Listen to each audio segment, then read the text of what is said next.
திரு OPS அவர்களுடைய ராஜதந்திரம். திரு OPS Panneerselvam அவர்கள் சசிகலாவை ஏமாற்றிய சகலகலா வல்லவன். அதேபோன்று இன்றைய தினம் தான் நினைத்ததை சாதித்திருக்கின்றார் ஓபிஎஸ். நடந்தது என்ன? தமிழக அரசியலில் இன்றைய தினம் நடந்து கொண்டிருக்கும் பிரச்சனை என்னவென்று பார்த்தீர்கள் என்றால், இரட்டை இலை சின்னம் யாருக்கு கிடைக்கும்? இரட்டை இலை சின்னம் யாருக்கு கிடைக்கின்றதோ அவர் தேர்தலில் வெற்றி பெறுவார் என்று அனைவரும் இருமாப்பாக இருந்தார்கள். இந்த வகையில் ஓபிஎஸ் அவர்களுடைய அணி சற்று பின்தங்கி இருக்க, சசிகலா அவர்களுடைய அணி தங்களுக்குத்தான் இரட்டை இலை சின்னம் கிடைக்கும் என்று நம்பிக்கையுடன் இருந்தது.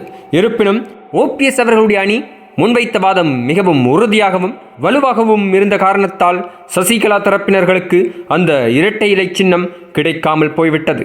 சசிகலா தரப்பினர்களுக்கு இது மட்டும் தோல்வியல்ல, இன்னும் ஒரு தோல்வியும் காத்திருக்கின்றது. என்னவென்று பார்த்தீர்கள் என்றால், ஓபிஎஸ் அணி தங்கள் கட்சியின் சின்னமாக இரட்டை இலை சின்னத்தை போன்றே காட்சியளிக்கும் இரட்டை மின்கம்ப சின்னத்தை பலத்த போராட்டத்தின் மத்தியில் தங்கள் கைவசமாக்கி இருக்கின்றார்கள். இது அவர்களுக்கு கிடைத்திருக்கும் முதலாவது வெற்றி. இதுதான் தேர்தலிலும் வெற்றி என்று அவர்கள் நம்பிக்கொண்டிருக்கின்றார்கள். அவர்களுடைய நம்பிக்கை பலிக்குமா? தேர்தலில் என்ன நடக்க இருக்கின்றது?